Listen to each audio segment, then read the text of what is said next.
स्वागत है इस खास एक्सप्लेनर में। आज हम भारत के सबसे अनोखे डिजिटल मूवमेंट कॉकरोच जनता पार्टी को डिकोड करेंगे। आखिर क्यों घर का एक मामूली सा कीड़ा अचानक लाखों युवाओं के भारी गुस्से का प्रतीक बन गया? कॉकरोचों के लिए नई पार्टी सुनने में अजीब है, लेकिन ये आधुनिक डिजिटल विरोध की एक गजब केस स्टडी है। ये पार्टी सिर्फ इंटरनेट पर है और कमाल देखिए, इंस्टाग्राम पर झट से 20 लाख फॉलोअर्स भी जुड़ गए। कोई रैली नहीं, ना ही वोट की अपील, सिर्फ मीम्स का इस्तेमाल और पूरे सिस्टम पर सीधा करारा तंज।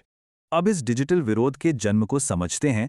आखिर ये रातों रात वायरल हुआ कैसे? टाइमलाइन बहुत दिलचस्प है। 15 मई 2026 की बात है। सुप्रीम कोर्ट की एक टिप्पणी में कॉकरोच शब्द क्या आया, सीधा बवाल मच गया। सफाई तो आई कि इशारा फर्जी डिग्री वालों पर था, लेकिन सच कहें बेरोजगार युवाओं को यह भद्दा मजाक लगा। फिर क्या था, अगले ही दिन एक साधारण गूगल फॉर्म आया और उस गुस्से ने व्यंग्यात्मक पार्टी बना दी। मास्टरमाइंड है 30 साल के अभिजीत, हाई एजुकेटेड पूर्व रणनीतिकार, जिन्होंने अपने तजुर्बे से इस सटायर को खड़ा किया है। अब बात करते हैं सदस्यता की। और सच में इस आंदोलन की शर्तें बिल्कुल ही बेतुकी और गजब हैं। पहली शर्त, डिग्री हो लेकिन नौकरी बिल्कुल ना हो, और दूसरी, परम आलस्य, मतलब रजाई बिल्कुल नहीं छोड़नी है। साथ ही 24 घंटे ऑनलाइन रहना जरूरी है और तीखे मीम्स बनाकर सारा गुस्सा निकालने में एकदम माहिर हों।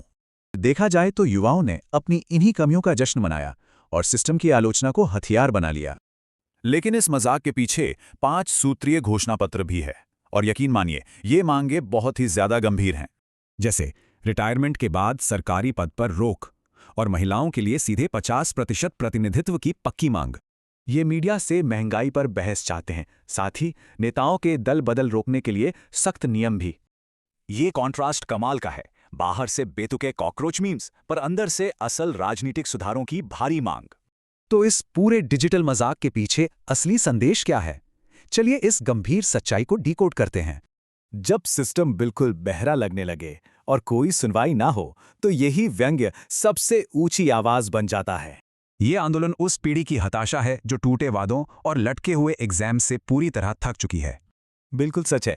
जब उम्मीद जवाब देना बंद कर दे तो तीखा तंज ही बोलना शुरू कर देता है।